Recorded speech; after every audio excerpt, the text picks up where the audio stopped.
नमस्कार दोस्तों, मेरे YouTube चैनल पीटर साउथी में आपका स्वागत है। आज हम धान की खेती के लिए इस्तेमाल की जाने वाली विभिन्न खेती के तरीकों को देखने जा रहे हैं। धान की खेती एक बहुत ही पानी की खपत और श्रम साध्य है। अगर आप चावल की खेती करना चाहते हैं तो यहाँ भारत में वैज्ञानिक रूप से चावल उगाने की पूरी गाइड है। चावल भारत के दक्षिणी और पूर्वी हिस्सों के लोगों का मुख्य भोजन है, इसलिए इसकी व्यापक रूप से भारत और एशिया के अन्य हिस्सों जैसे चीन, जापान, इंडोनेशिया, बांग्लादेश, थाईलैंड आदि में खेती की जाती है। विश्व स्तर पर चीन चावल का प्रमुख उत्पादक है, जिसमें भारत अगला है। आंकड़ों के अनुसार पश्चिम बंगाल भारत में चावल का प्रमुख उत्पादक है। इसके बाद उत्तर प्रदेश, तेलंगाना, आंध्र, पंजाब, उड़ीसा का स्थान आता है। चावल की खेती वास्तव में श्रमसाध्य है और इसके लिए बहुत अधिक पानी की आवश्यकता होती है। इसलिए चावल की खेती उन जगहों पर की जाती है जहां श्रम लागत कम होती है और वर्षा अधिक होती है। पश्चिम बंगाल का निवासी होने के नाते मुझे भारत में चावल का प्रमुख उत्पादक होने पर गर्व महसूस होता है।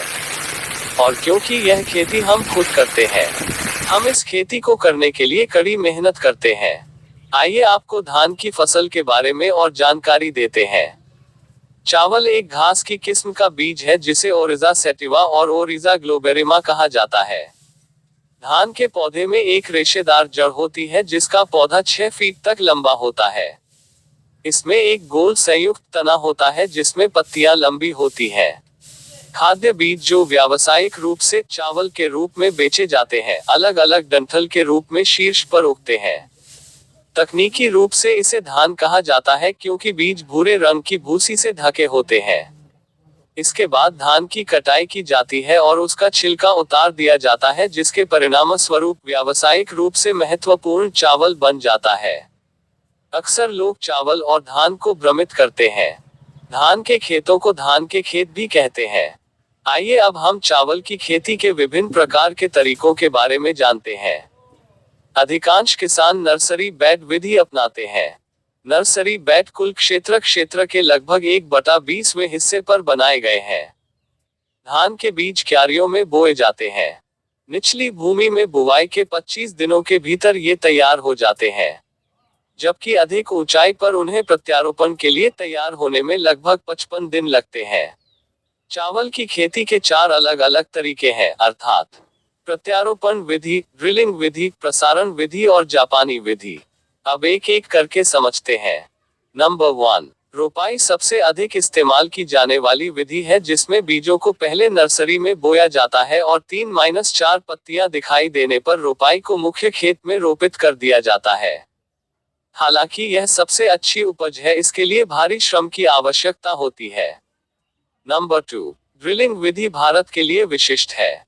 इस विधि में एक व्यक्ति जमीन में गड्ढा जोतता है और दूसरा व्यक्ति बीज बोता है। भूमि जोतने के लिए बैल सबसे अधिक इस्तेमाल किया जाने वाला व्यक्ति है। नंबर 3, प्रसारण विधि में आमतौर पर बड़े क्षेत्र में या पूरे क्षेत्र में मैन्युअल रूप से बीजों का बिखराव शामिल होता है। इसमें शामिल श्रम बहुत कम है और सटीकता भी है। यह विधि बहुत कम उपज देती है दूसरों की तुलना में। नंबर 4, चावल की अधिक उपज देने वाली किस्मों और जिन्हें अधिक मात्रा में उर्वरकों की आवश्यकता होती है के लिए जापानी पद्धति अपनाई गई है। बीजों को नर्सरी क्यारियों में बोया जाता है और फिर मुख्य खेत में रोपित किया जाता है। इसने अधिक उपज देने वाली किस्मों के लिए जबरदस्त सफलता दिखाई है।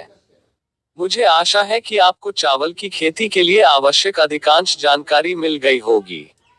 अधिक रोचक वीडियो के लिए मेरे YouTube चैनल पीटर साउथी को सब्सक्राइब करें और मेरे नए वीडियो की नोटिफिकेशन के लिए बेल आइकॉन दबाना ना भूलें।